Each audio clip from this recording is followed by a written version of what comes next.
वंदे अहं श्रीगुरुः श्रीयुतपदकमलं श्रीहरं विष्णुं श्रीरूपं सगृजातं सहगणरघुनाथान्वितं तं साद्वैतं सवृतं परिजनसहितं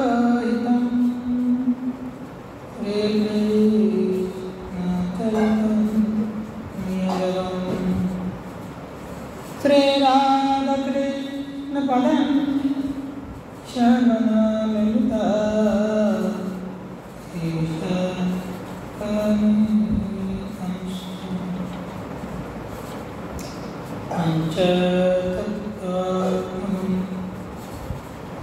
कृष्ण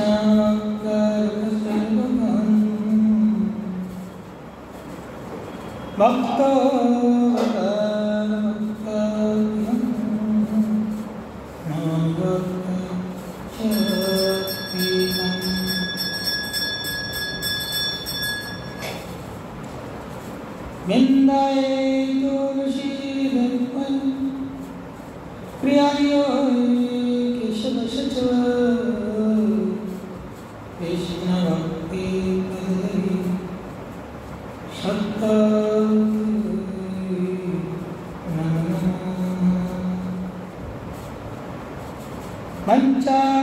पंचाकल्पतरुश्च कृपा सिन्धुभ्येव च पतितानां पावनेभ्यो वैष्णवेभ्यो नमो नमः। जय सनातन पत्यर्पणम्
কালকে কি কথা হয়েছিল মনে আছে?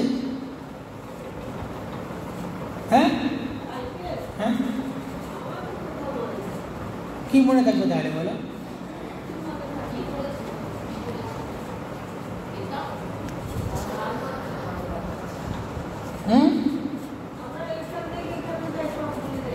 হচ্ছে ছোট থেকে আমার মনে আছে?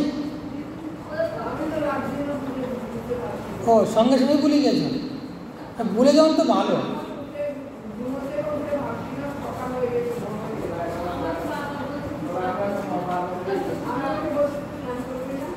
আর ভুলে যাওয়া ভালো, সবচেয়ে উত্তম কাজ এটা।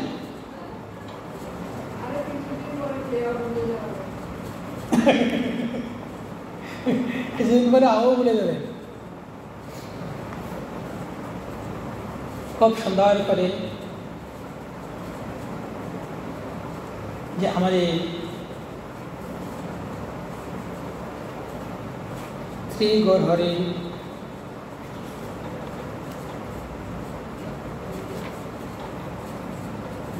যে ভক্তদের সঙ্গে আনন্দ উল্লাস করছেন, কেমন ভাবে মনে আছে? যে হরিনাম হরিবোল যে হরিধ্বনি নবদ্বীপ ধামে হয়েছিলেন, ঠিক না? তখন মহাপ্রভুর সঙ্গে সঙ্গে সকল ভক্তগণ হরিনাম সংকীর্তন করছিলেন। তখন যে হরির ধ্বনি কাজীর যে পার্শ্বদ করণে গেলেন, কাজীর নিকটে সেই হরিনামের যে কম্পন, হরিনামের যে কম্পন সেই কাজীর যেখানে থাকেন সেই পর্যন্ত গিয়ে পৌঁছলেন। তাই তো? এটাই তো বলছিলাম কালকে। এখন সকল ভক্তগণকে কাজীর যে পার্শ্বদগণ আছেন, মৃদঙ্গ যত কিছু ছিলেন সকল মানে ভেঙে দিলেন। কে? কাজী পার্শ্বদে। কাদেরকে বলছেন? যারা হরিনাম করছে, যারা হরিনাম করছেন তাদেরকে আবার হুমকি দিয়ে গেছে, আর যদি কখন এই কম্পনের হরিধ্বনি নাম শুনে তাহলে কি হবে? আর ওদের রেহাই নেই। কি মনে আছে? মালা করলে কি হবে জানো? হরিনামের কম্পন আসতে হবে, তাহলে এই মালার কাজ হবে। লারায় লারায় চারায় যদি মালা লাড়ান তাহলে এটাকে কম্পন বলবে না, জপ করবেন আর কম্পন কাঁপতে থাকবে মালা ঝোলা, ঠিক আছে? এইদিকে কি করলেন? সকল ভক্তগণ আমার যে গৌরের নিকটে আসলেন, এসে বললেন, হে প্রভু, যে আমাদেরকে এই নামের যে মহিমা, হরি নামের যে গুণ যে শিখিয়ে আসছেন, আর আমরা সকলেই মিলে সেই হরিনাম করছি, কিন্তু আমাদের বিপদ তো ডেকে নিয়ে এসে পড়েছে। কেমনভাবে বিপদ ডেকে নিয়ে আসছে সেই কথাই বলছেন। দেখুন, আমরা হরিনাম করছি আর হরিধ্বনি যে এমন কম্পন শুরু হয়েছে হরিনামে, একদম ম্লেচ্ছর কর্ণে গিয়ে প্রবেশ হলেন। আর এই ম্লেচ্ছর যে কাজী কি করেছেন?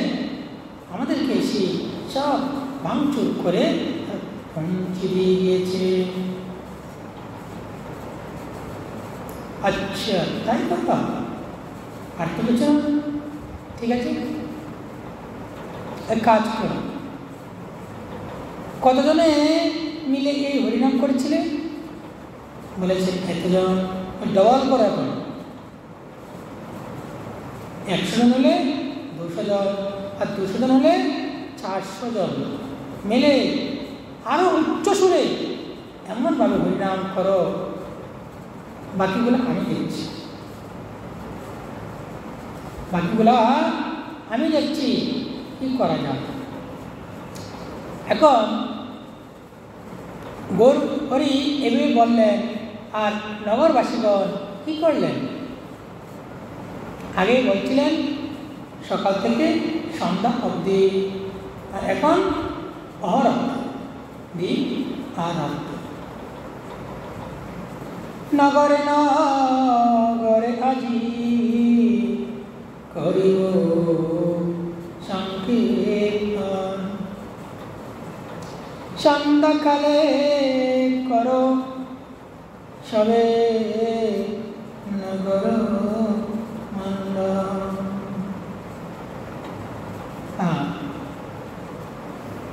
যাও, আগে শুধু এক গ্রামে হয়েছিল, এখন নয়, এক গ্রামে নয়, সকল নগর সকল গ্রামে গ্রামে, সকল গ্রামে গ্রামে তোমরা সকলেই মিলে কি করবে? সন্ধ্যাকালে, সন্ধ্যার সময় তোমরা সেই হরিনাম উচ্চ সুরে করতে লাগবে। সন্ধ্যাতে দেউড়ি,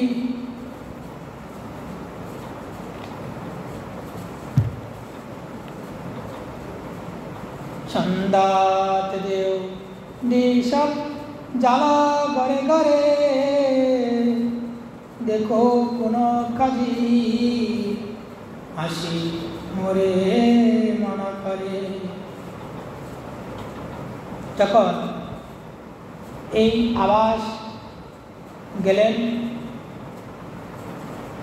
এই আওয়াজ যখন কাজীর নিকটে গেলেন, বললেন কি আমরা তো মানা করে আসছিলাম যেন এমন আর হরিনাম সংকীর্তন নেচে যেন না করে, কিন্তু এখন দেখা যাচ্ছে কি এখানে মশাল, দেউড়ি মানে কি মশাল, মশাল জ্বালিয়ে বলছেন যে সমস্ত নবদ্বীপ নগরকে কি করলেন? সজ্জিত করেন, সুন্দর রূপে সাজান। যে নবদ্বীপ নগরকে এত সুন্দর করে সাজালেন, সাজিয়ে কি করলেন?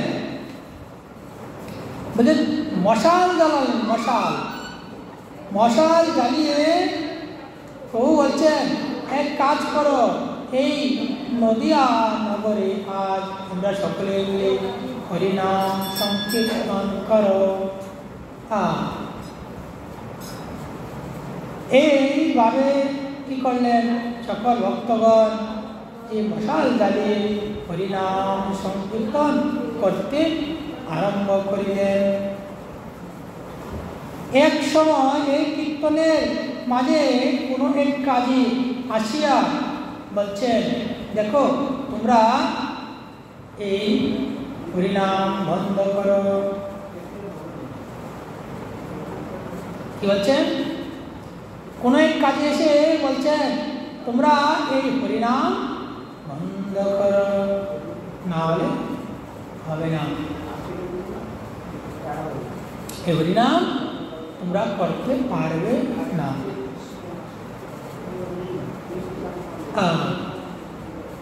এত কয়ে সন্ধ্যাকালে চলে গৌররায়, কীর্তনের কইল প্রভু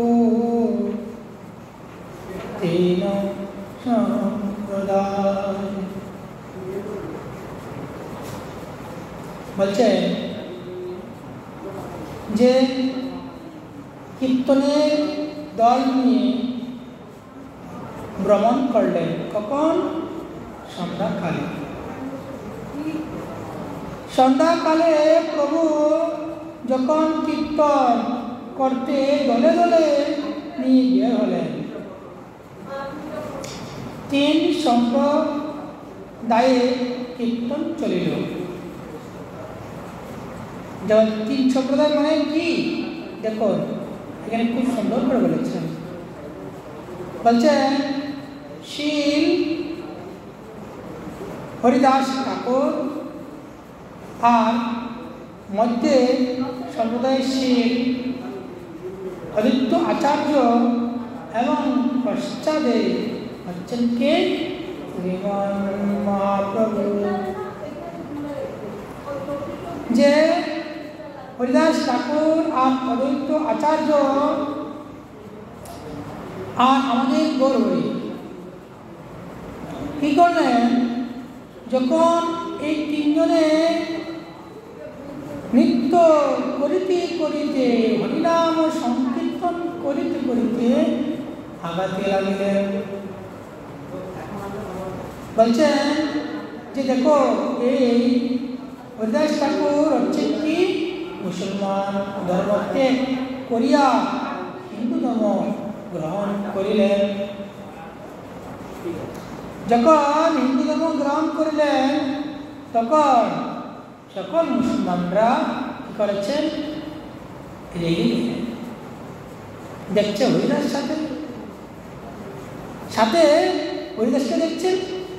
যখন হরিদাসকে দেখছেন সকল মুসলমান দেখে রেগে গেলেন। একই মুসলমানের বদলে হরি না, এটা কখনো হতেই পারে না।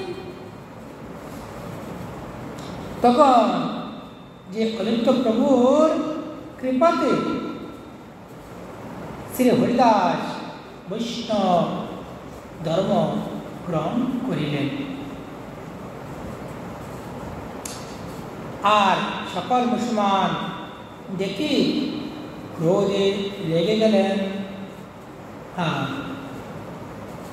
যখন হরিদাস ঠাকুর আর অলিপ্ত প্রভু কীর্তন করে করে নেচে নেচে যাচ্ছেন, আগে আগে নেচে মানে নৃত্য করে করে, আগে সম্প্রদায়ে নৃত্য করে হরিদাস, মধ্যে নাচে অচাতীয় ঘুষাই করম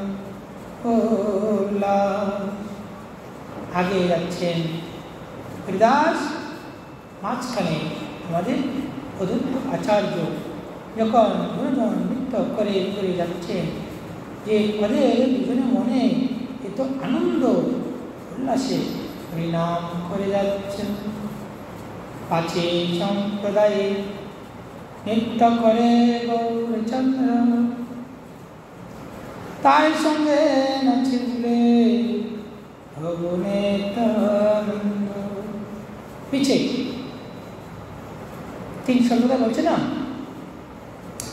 হরিদাস আর অদ্বৈত আচার্য আমাদের গৌরহরি। পাছে কি করছেন, আমাদের গৌরহরি নৃত্য করে করে যাচ্ছে। তার সঙ্গে কে,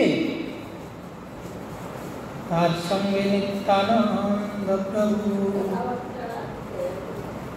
এই নিত্যানন্দ প্রভু খুব সুন্দর করে নৃত্য করে করে যাচ্ছেন।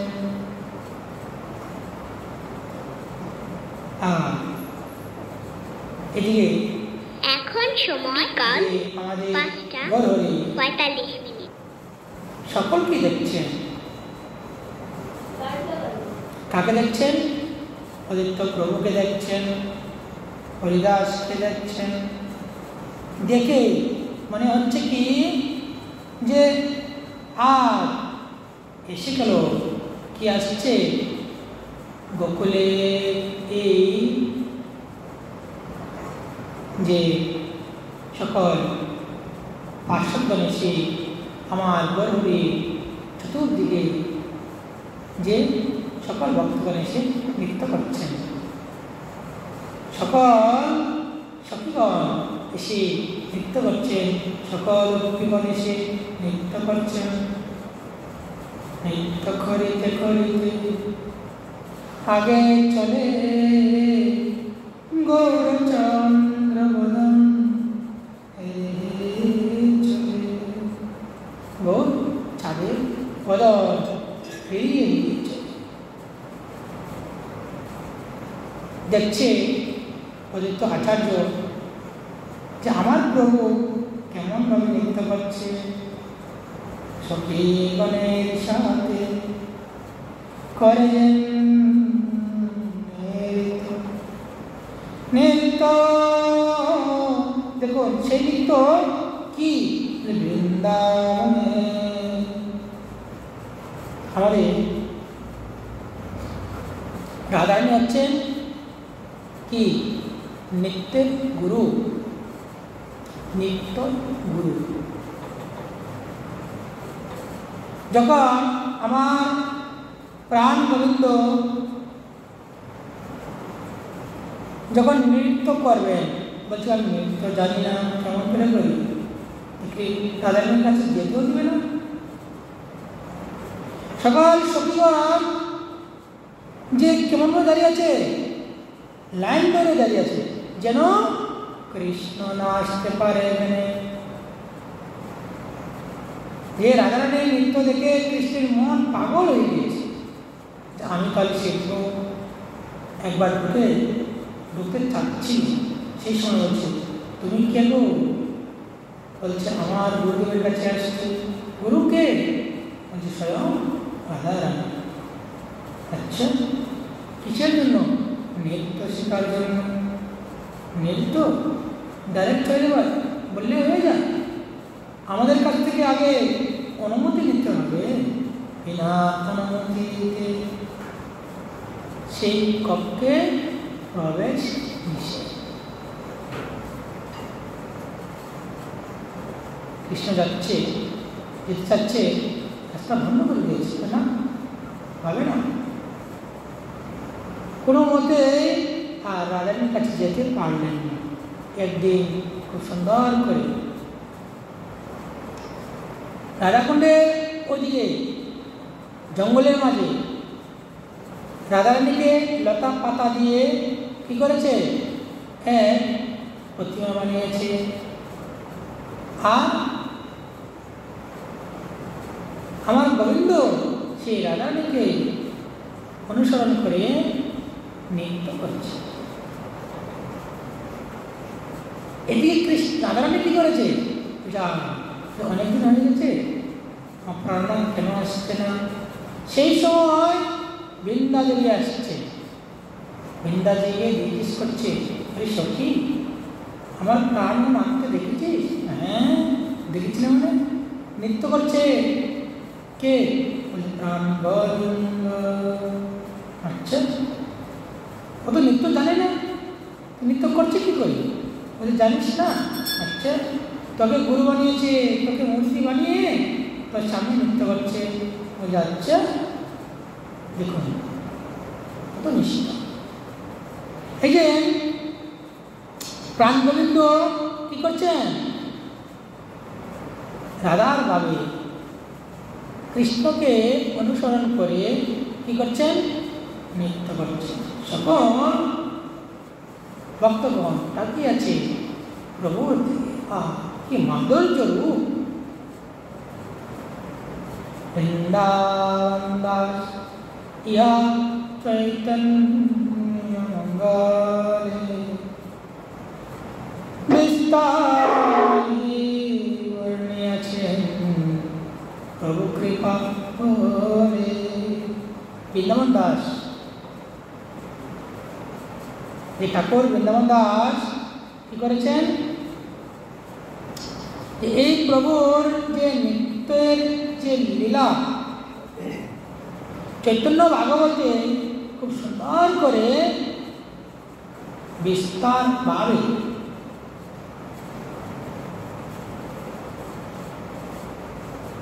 লিখেছিলেন। কিভাবে লিখেছেন?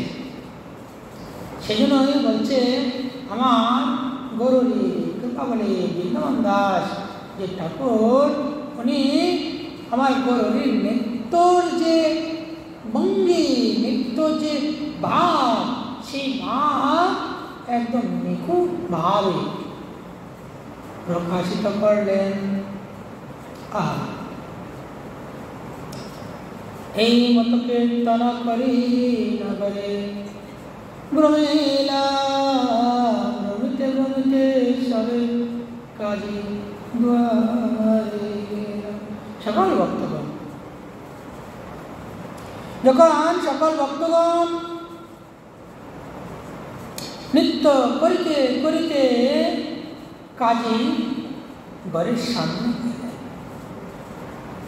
গিয়ে কি করলেন? গর্জন করে লোক করে কোলাহ, গৌর বলে লোক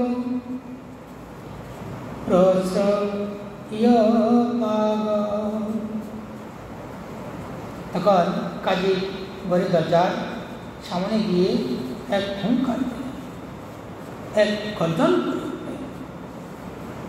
বলছে, আরে দুষ্ট, তুই কোথায় আছিস?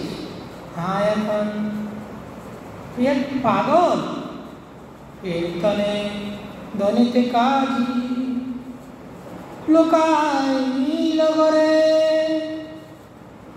তোর জন গর্জন শুনি না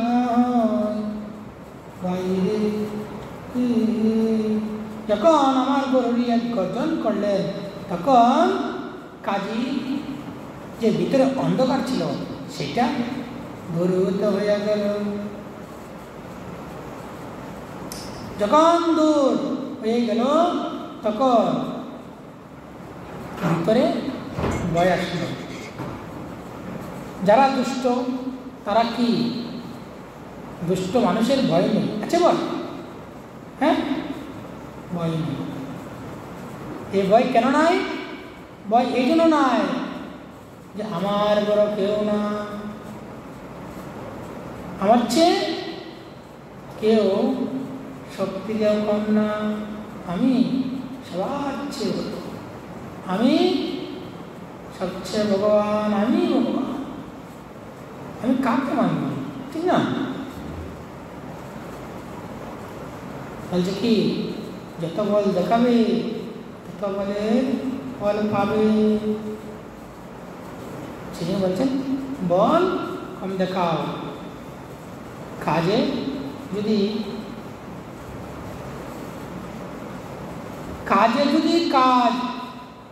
কাজে হচ্ছে কাজে যদি না হয় তাহলে আর কোথা থেকে তুমি এই ফল পাবে? তো যখন এই আমার গরুরি গর্জন করলেন কাজী একদম পালালেন। কাজী কোথায় গেলেন? একদম লুকিয়ে গেলেন। উদ্যত লোক বান্ধে কাজীর ঘর পুষ্পবন, বিস্তারি বর্ণিলা ইয়া দাস বৃন্দাবন। হে বৃন্দাবন দাস, বৃন্দাবন দাস কি করছেন? যে এই মহাপ্রভুর যে লীলা কাজের কাছে কি করছেন কি না করছেন বিস্তার করে লিখেছিলেন,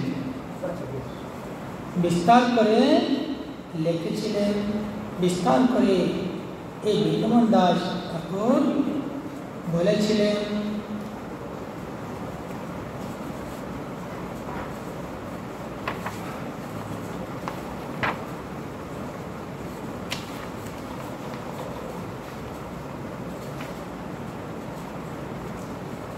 তবে মহাপ্রভু তার দুয়ারেতে বসিলা,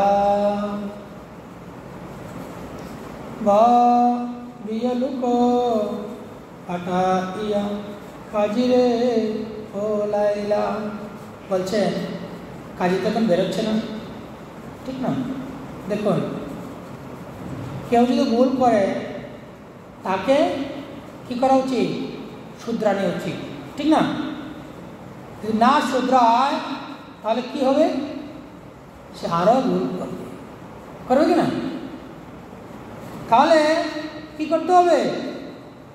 তাকে শুধরানোর জন্য আমার গরুরি গেলেন। বলছে না, যত সময় না দেখা হবে, যত সময় তার সঙ্গে না মিলব তত সময় তার বউ সংশোধন হবে না। তখন কি করলেন? আমার গরুরি দরজার মাঝে বসে গেলেন। দরজার মাঝে বসে কাজীকে ডাকালেন, কাজীকে ডাকালেন। দূরে হইতে আইলা কাজী মাতা ইয়া, কাজীরে বসাইলা প্রভু সম্মান করিয়া। কাজীকে ডাকালেন। কাজী কেমন ভাবে আসছে? মাথা নিচু করে। যখন মাথা নিচু করে আসছে তখন কি করলেন? এই কাজীকে আমার গরুরি খুব সুন্দর করে সম্মান করলেন, সুন্দর করে সম্মান করে বসালেন। আমার গরুরি বলছেন, প্রভু বলে, আমি তোমার আইলাম অব্যাগত, আমাদের কি লুকাইলা এ দরকে মতো। দেখো, আমি তোমাকে আসছি দেখতে, আর তোমার কি ধর্ম, তুমি যে আমাকে দেখে লুকিয়ে গেলে, তোমাদের কি ধর্ম দেখে যে লুকিয়ে গেলে? কাজে কয়ে, তুমি আইসো ক্রুদ্ধ হইয়া তোমার শান্ত করাইতে ওই লোকায়া। কাজী বলছে, হে প্রভু, আপনি আসছেন কি ঠান্ডা মাথায়? যে উৎপাত করেছি আমি আপনার ভক্তদের উপরে, মাথাকে ঠান্ডা থাকে আপনি? বলছে না না। তাহলে আমি যে হুঙ্কার দিয়েছেন, আমি হুঙ্কারে যে ধাক্কায় কি হলাম, আমি নিজেই করে গিয়েছি, দাঁড়িয়েছিলাম আর হুঙ্কার দিয়েছেন, মানে দাঁড়ানোর থেকে পড়ে গিয়েছি। কাছে আসলে আপনি আমাকে কি না করবেন? এই বয়ে আমি লুকিয়ে গিয়েছিলাম, আর যে আপনি ক্রোধকে শান্ত করার জন্য আমি লুকিয়েছিলাম। এবে তুমি শান্ত হইলে আমি মিলিলাম, ভাগ্য মোর তোমার অতিথি পাইলাম। এই তো আপনি শান্ত হয়েছেন। শান্ত হয়েছেন বলে আমি আপনাকে দর্শন করতে পেলাম। আর দর্শন করে কি হলো? আমার ভাগ্য খুলে গেল। আর আপনার মতো অতিথি আর কখনোই পেলাম না, কিন্তু আপনার মতন অতিথি পাওয়াটা আমার ভাগ্যের ব্যাপার। গ্রাম সম্বন্ধে চক্রবর্তী হয় মোর চাচা। এখন সময় সন্ধ্যা 6টা। দেব সম্বন্ধ হতে হয় গ্রাম সম্বন্ধ সাচা। মহাপ্রভু বলছেন, হে প্রভু, যে আপনার পিতা আমার কি হয় জানেন? গ্রাম সম্বন্ধে আমার চাচা হয়। হ্যাঁ, দেওয়ার সম্বন্ধে আমার হয় কি?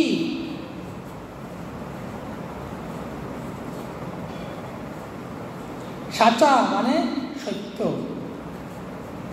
যে আমি সত্য কথা বলছি, যে এই দেওয়ার সম্বন্ধে আমার, যে এই গ্রামে আপনার পিতা আমার চাচা হয়। নীলাম চক্রবর্তী হয় তোমার নানা, সেই সম্বন্ধ হয় তুমি আমার মান্না। নীলাম্বর চক্রবর্তী আমার কি হয়? বলছে তোমার নানা হয়। আচ্ছা, সেই সম্বন্ধ আমি ধরি, তাহলে তুমি আমার কেউ জানো? তুমি আমার বাঘিনা হো, বাঘিনা। যে সেই সম্বন্ধ তোমাকে আমি ধরলেও তাহলে কী হবে? তুমি আমার বাঘিনা হবে। বাঘিনার ক্রোধ মামা অবশ্যই সহ মা তুলের অপরাধ বাঘিনা না।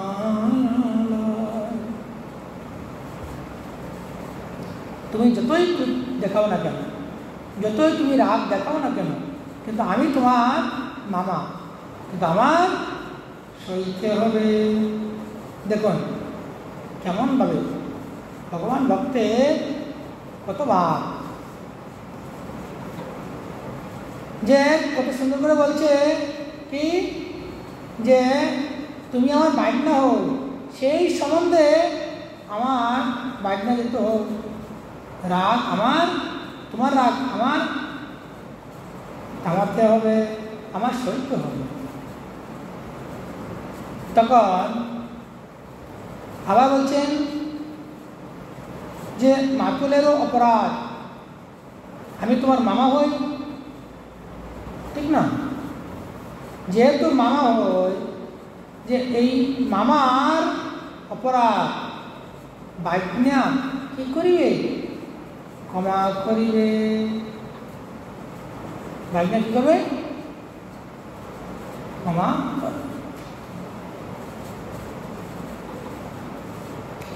এই মতে দুহার কথা হয় তারে টুরে,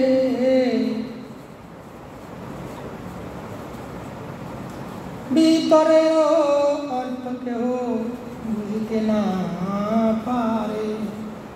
দুজনে কাজী আর আমাদের গরুরই তারে টুরের কথা হয়েছে, আর এইসব কথা আর কেউ জানতে পারলেন না।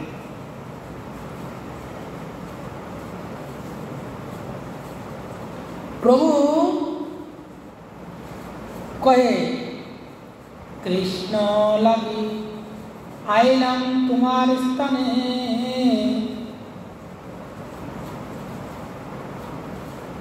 প্রশ্ন লাগে।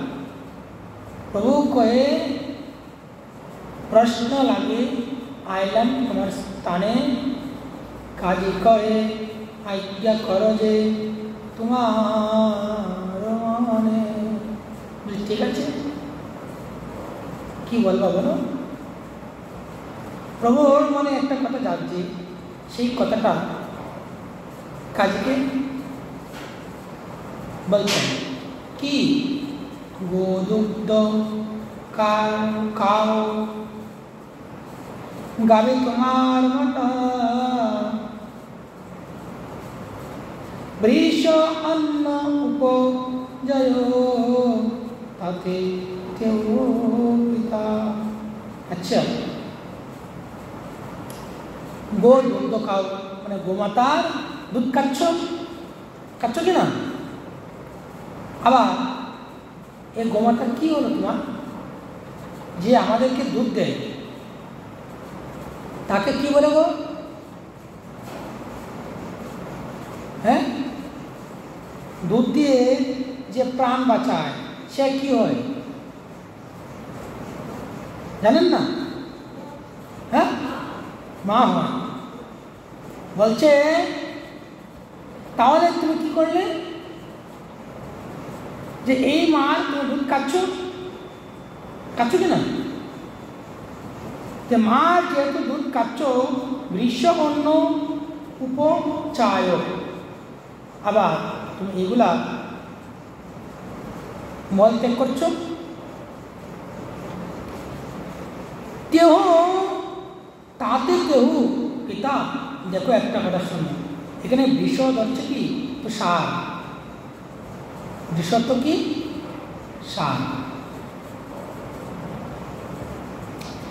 যে খুব সুন্দর করে বলছে যে এই যে উপলক্ষে গরু তোমার বলছে পুরুষ জাতীয় গরু যে উপাদান করে, যে জন্মায়,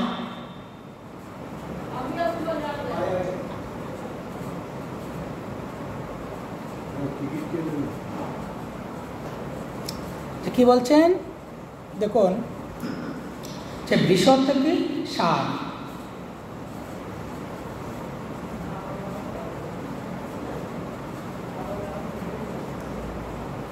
যে এখানে যে তুমি কি করছো বলছে অন্ন উপচার।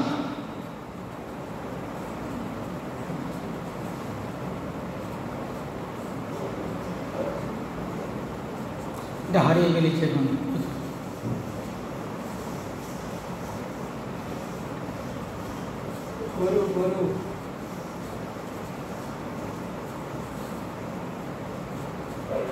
যে বলছে দেখো তুমি কি করছো, এই ষাঁড়কে তুমি কি করছো, আবার বধ করছো, গরুকে বধ করছে কিনা। বলছে কাজী তুমি এই যে গো বধ করো কেন, মূল কথা এটাই যে বৃষত্ব ষাঁড় তুমি দৃশ্যপন্ন উপচার উপজায় যে তুমি যে এই গোর মাতাকে কিংবা ষাঁড়কে তোমরা কেন হত্যা করছো। বৃষত্ব ষাঁড় তোমার তো পিতা, মানে গাভী যদি মাতা হয় আর ষাঁড় তোমার কী হবে, পিতা হবে। তুমি কি করছো, এই ষাঁড়কে তুমি কেন মারলে, তোমরা কেন মারো, এই কথাটাই বলছি। যে ভীষণ তোমার পিতা হয় তে পিতা মাতা মারি খাও, এবার কোন ধর্ম, কথা শুরু করে বোঝাচ্ছি। হ্যাঁ আওয়াজটা কি হচ্ছে, বেশি হয়ে যাচ্ছে। রাধে রাধে, ঠিক আছে। এখন হ্যাঁ বলছে গাভী তোমার মাতা, বৃষ হচ্ছে পিতা, আর যে এই মাতা পিতা মারিয়ে খাও, মাতা পিতাকে তোমরা কেন মেরে খাও, কোন বলে কর তুমি এমতো বিকর্ম না, তোমাদের এটা কোন ধর্মে আছে, তোমরা কোথায় পেয়েছো, আর এটা তোমাদের কি কর্ম, এটা হচ্ছে কি নিন্দু, মানে নিন্দুক কর্ম, নিন্দুক কর্ম, অর্থাৎ সকলে তোমাদেরকে নিন্দা করবে, নিন্দা করছে। তাহলে এই যে নিন্দুক কর্ম কিংবা নিন্দিত, মানে নিন্দিত যে কর্ম, এটা কি বলছে, এটার নাম হচ্ছে কি পাপ কর্ম। পিতা মাতাকে মেরে খাওয়া মানে কি পাপ কর্ম। কাজী কয়ে তোমার জৈসে বেদ পুরাণ, তৈছে আমার শাস্ত্র কে তাও কোরআন। দেখো কাজে কি বলছে,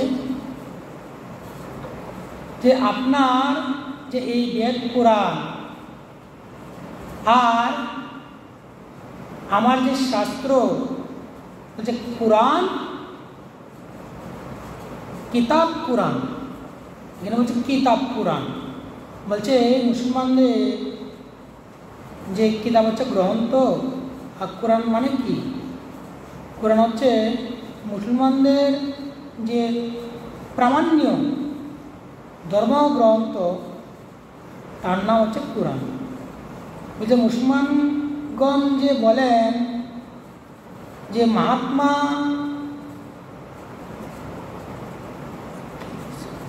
মহাত্মা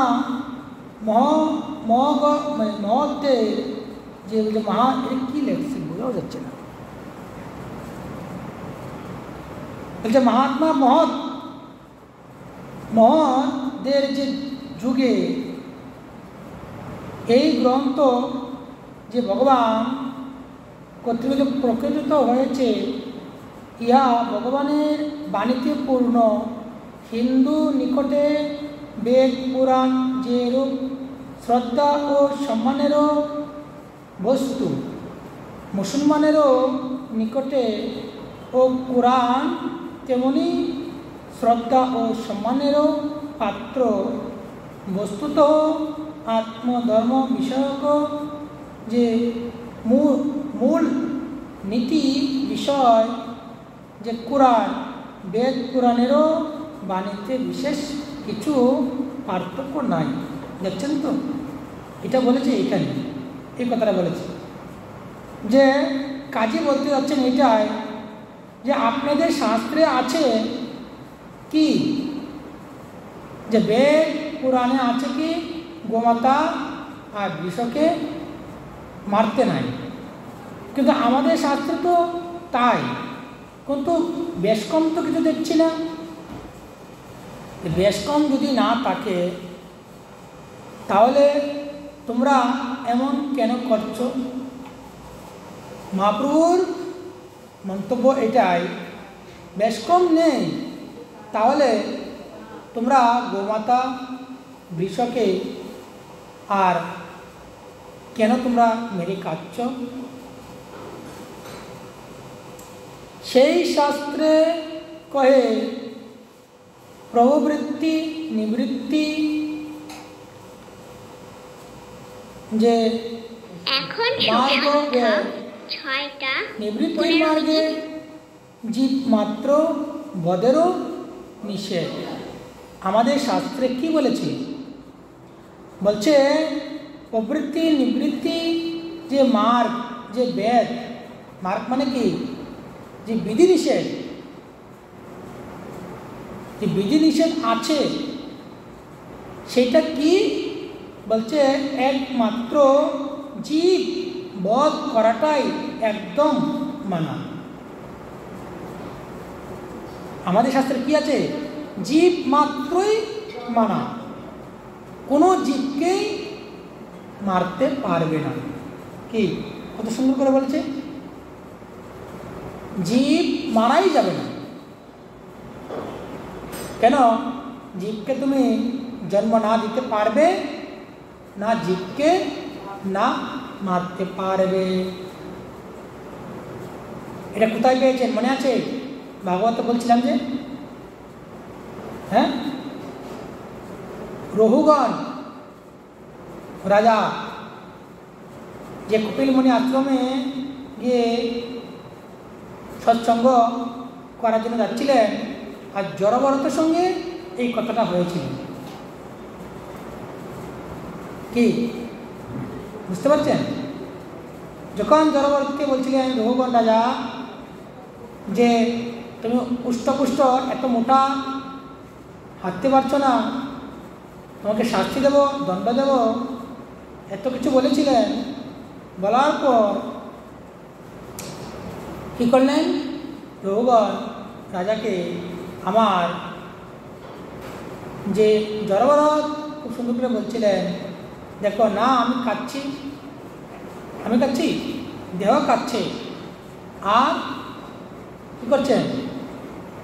জীব তো কাচ্ছে না, দেহ কাচ্ছে। দেহ যদি আমরা যদি না খাই তাহলে তো দেহ টিকবেই না, টিকবে না। আচ্ছা তুমি যে বলছো দণ্ড দেবে, কাকে দেবে দণ্ড? দণ্ড কাকে দেবে? তুমি কাউকে জন্ম দিতে পারবে?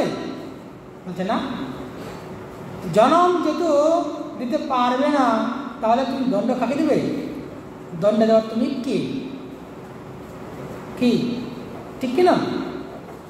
তাহলে দণ্ড দেওয়ার লোক আছে, দণ্ড যে বিচারের লোক আছে, না তুমি দণ্ড দিতে পারবে না তোমাকে কেউ দণ্ড দিবে, এটা উচিত না।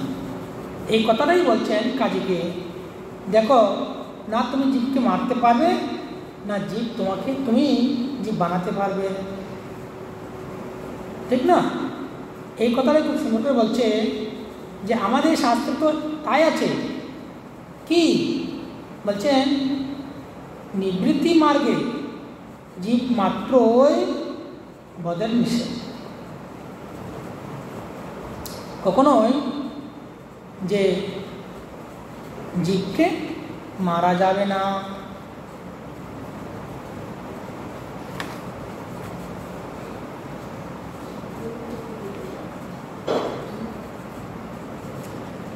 আর প্রবৃত্তি মার্গে কি বলছেন?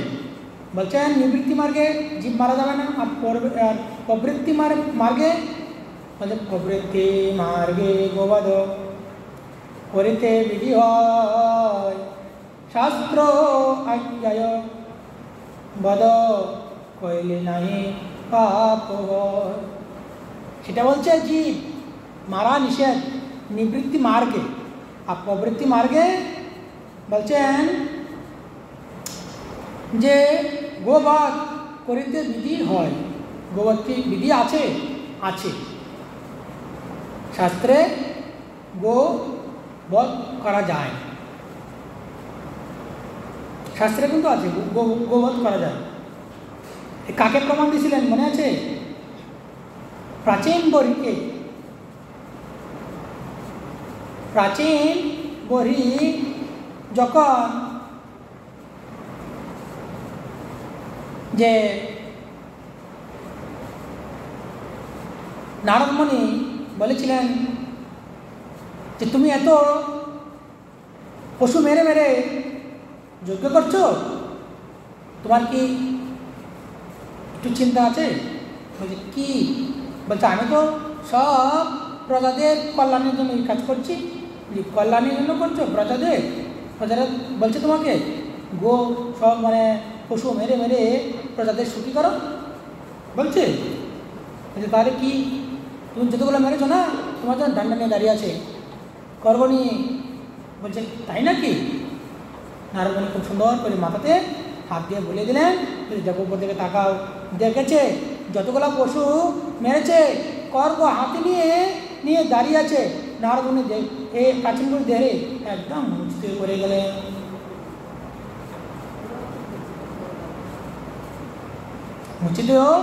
মুচিতে পড়ে গেলেন। তখন এই প্রাচীনকে উঠালেন। নারদমণি উঠিয়ে বলছে তুমি যে কাজ করছো একটুকু ঠিক করো নাই, তাহলে কি করতে হবে? একটু সুন্দর করতে হবে। যে এই প্রাচীন বরিকে বলছিলেন দেখো মানে গো মারা যায় কখন? বলছে তুমি যেটাকে মারবে সেই গরুকে আবার পুনরায় জীবিত যদি করতে পারো। কি বুঝতে পেরেছেন? হ্যাঁ, যদি আবার পুনরায় জীবিত করতে পারো তবে, আর জীবিত না করতে পারো যদি, তাহলে তুমি মারতে পারবে না।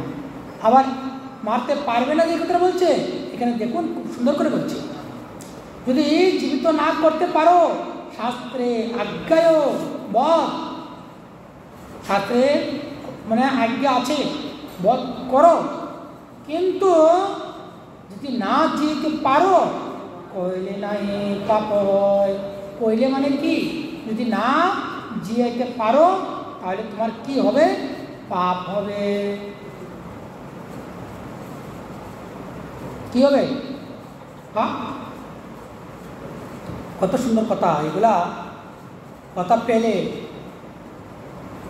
খুব কঠিন, এসব কথা পাওয়া যায় না। এখন যারা চৈতন্য চৈতন্য করে তারাই এই যে গোপন কথা জানতে পারে। তোমার বেদেতে আছে গোবধের বাণী, অতএব গোবধ করে বর মুনি। তাহলে আপনি বেদে আছে নাকি? এই বড় বড় মুনি ঋষিরা তাহলে গোবধ কি করছে, তাই না? কে বলছে? এরা কাজী বলছে। তাহলে আপনাদের আছে, প্রভু বলছেন বেদে কয়ে গোবধ নিষেধে, অতএব হিন্দু মাত্র না করে গোবধে।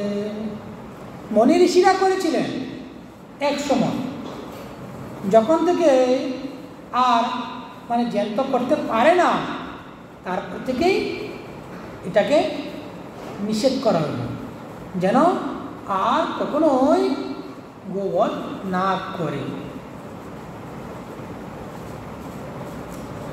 জিয়াইতে পারে যদি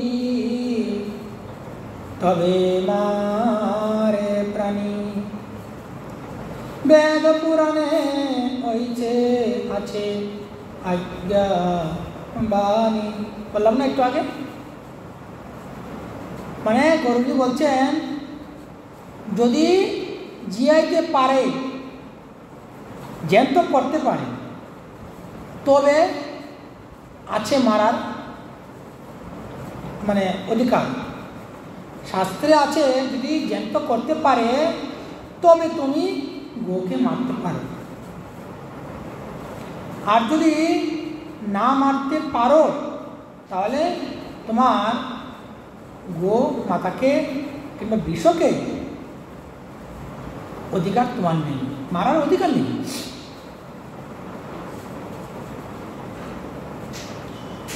অতএব জর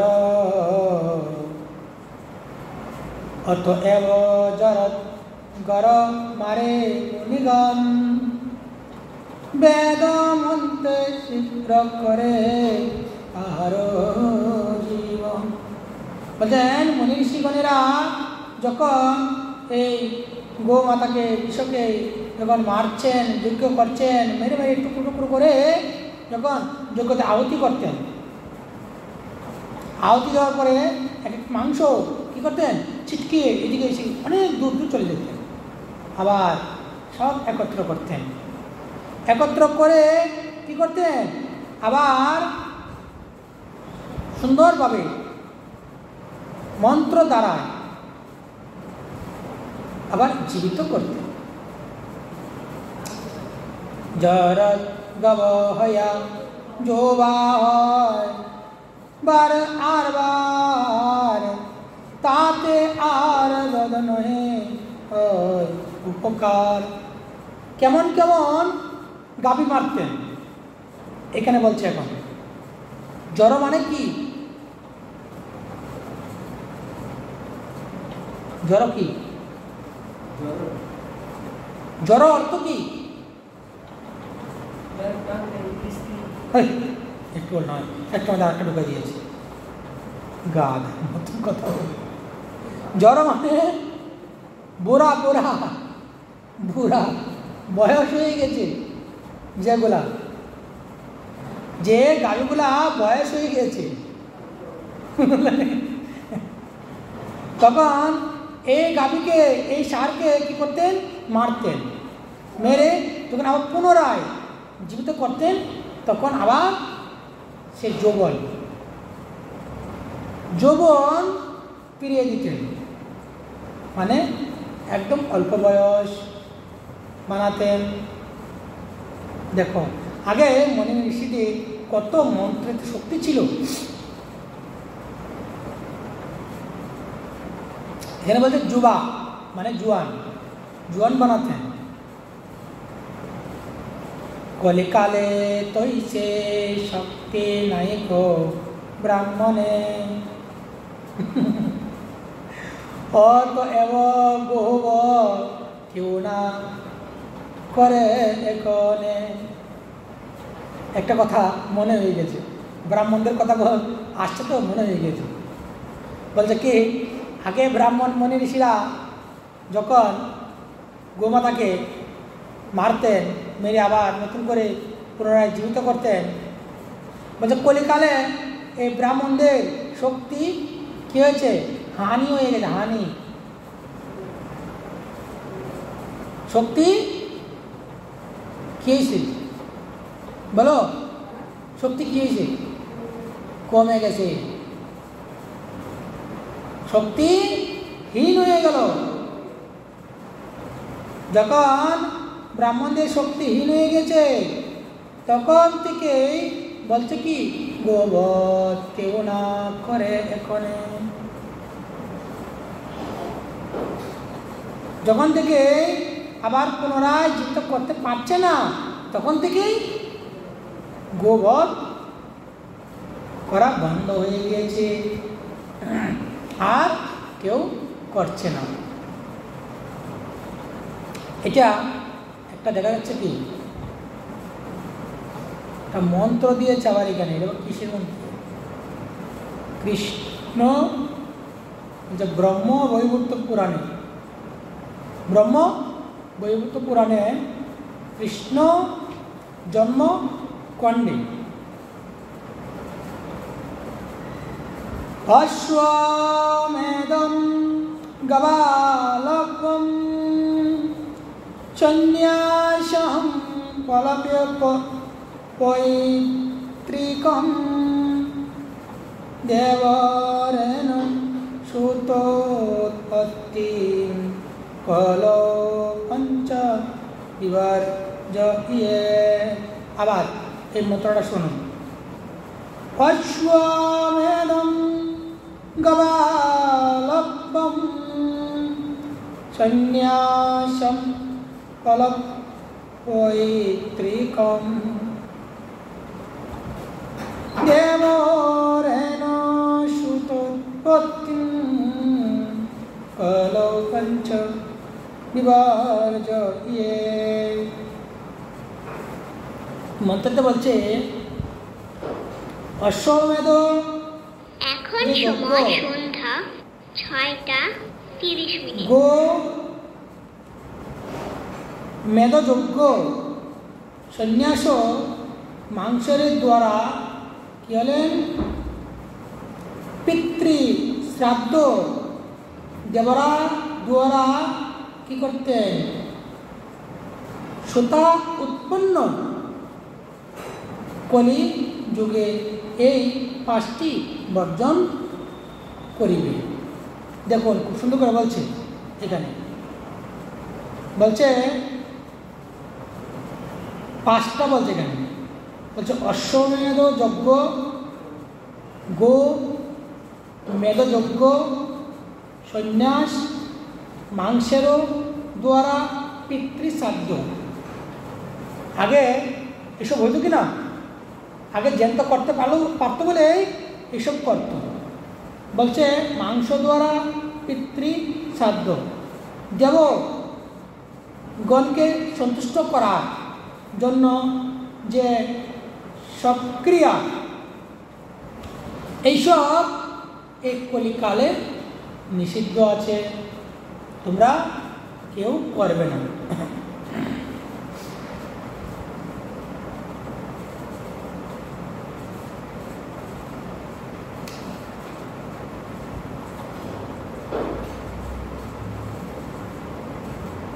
তাহলে এই যে আমরা গৌর বদনে যে আমরা এই বাণী শুনছি, কাজীকে বলছেন যে গো মাতাকে বৃষ ষাঁড়কে মারতে নেই, আর মারলে কি হয় সেই কথা আমরা শুনলাম। আগামী দিন আমরা গুরুদেব বদন থেকে অমৃতময় লীলা যে রস আস্বাদন করব। কলিকালে কখনোই ব্রাহ্মণদের যে শক্তিহীন হয়ে গেছে তা প্রমাণ আমাদের গৌরী দেখাচ্ছেন। সেই জন্যই বলছে মানা আছে যে এই পশু হত্যা জীব হত্যা করা নিষেধ আছে। নিষেধ আছে বলেই আমরা এসব করছি না। আমরা যে মহাপ্রভুর আজ্ঞা পালন করে যাচ্ছি, চেষ্টা করছি আগামী দিনগুলোও যেন আমরা সেই গৌরীর আজ্ঞা বিধিনিষেধগুলো মেনে চলে সামনে আগাতে পারি। জয় জয় শ্রী রাধেশ্যাম নিতাই গৌর হরি।